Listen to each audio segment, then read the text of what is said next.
Le passage d'aujourd'hui est Éphésiens, chapitre 1, versets 1 à 6. Lisons ensemble. Paul, apôtre de Jésus-Christ par la volonté de Dieu, aux saints qui sont à Éphèse et aux fidèles en Jésus-Christ. Que la grâce et la paix vous soient données de la part de Dieu notre Père et du Seigneur Jésus-Christ. Béni soit Dieu, le Père de notre Seigneur Jésus-Christ, qui nous a bénis de toutes sortes de bénédictions spirituelles dans les lieux célestes en Christ.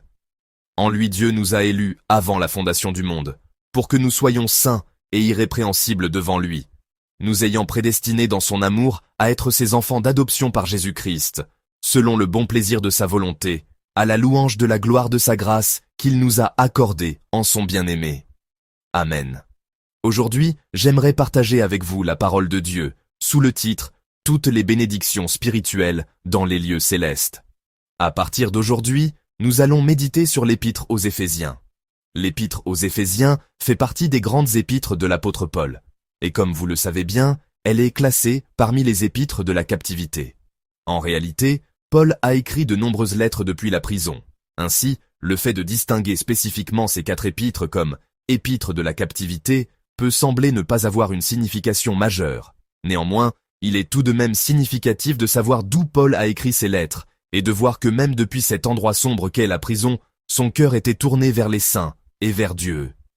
Éphèse, l'une des 7 églises d'Asie, est située sur la côte de la mer Égée.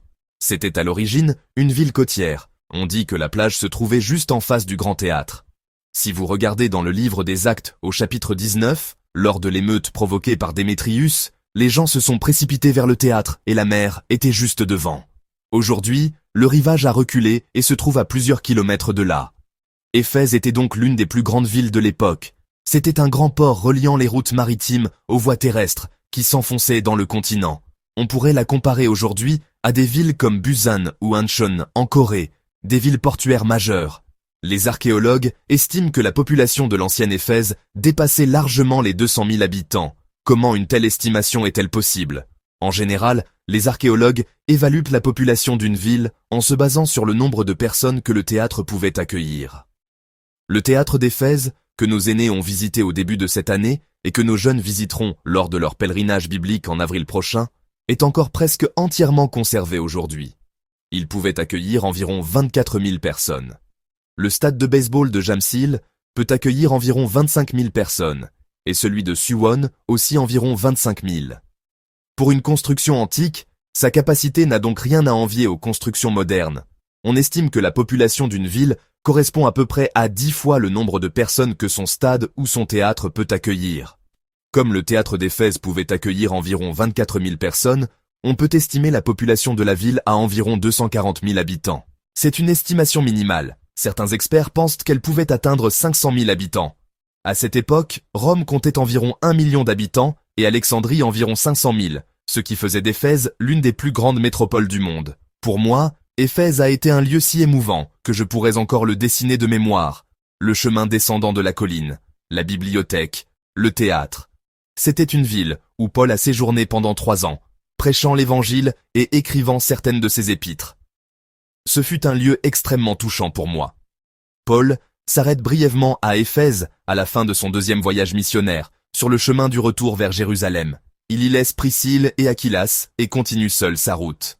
Quant à son 3e voyage missionnaire, on pourrait dire sans exagérer qu'Éphèse en fut le point central, tant il y est resté longtemps.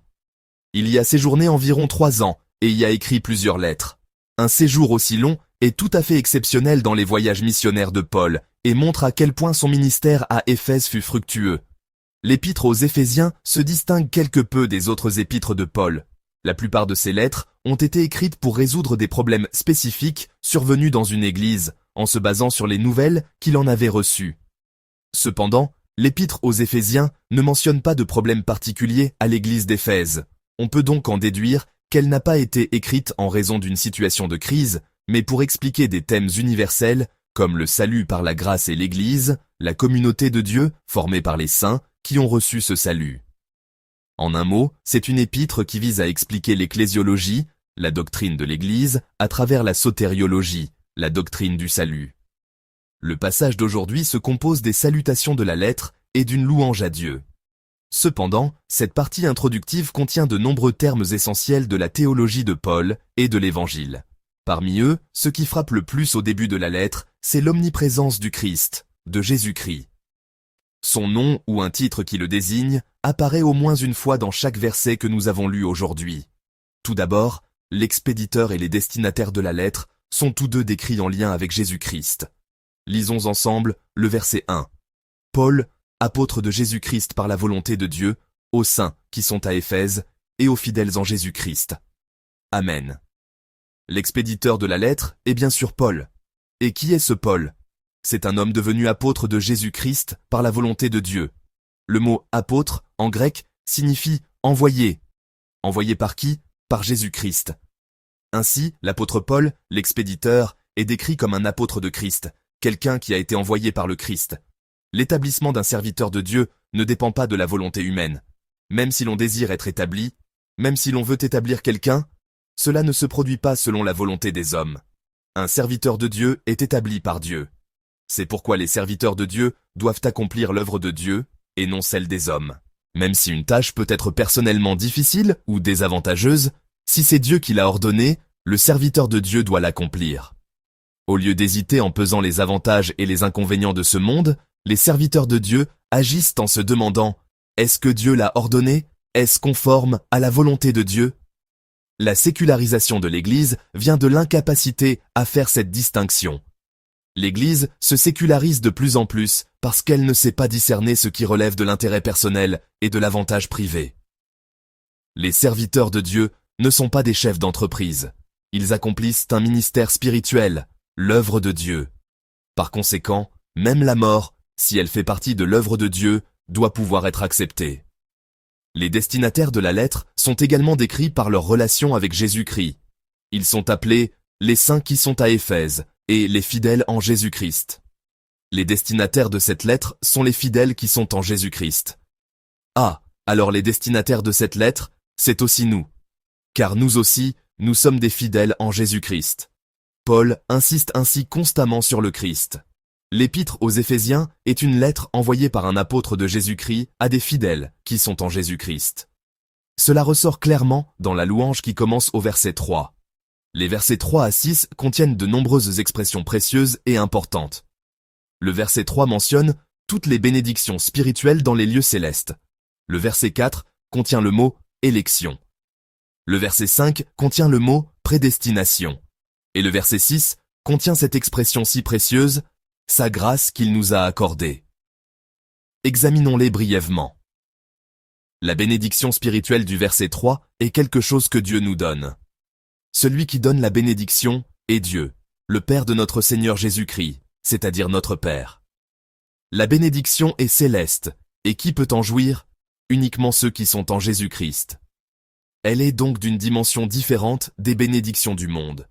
Les bénédictions que le monde donne ne sont qu'une joie et un plaisir passager. De telles bénédictions nous laissent constamment sur notre faim. Finalement, elles peuvent même devenir une malédiction.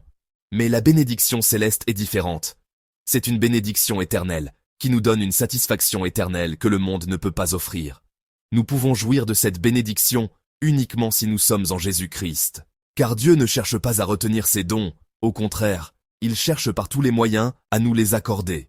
Il ne nous bénit pas après avoir vérifié si nous en sommes dignes. Non, il désire ardemment nous combler de ses bénédictions. Ce don apparaît également au verset 6. Lisons ensemble le verset 6.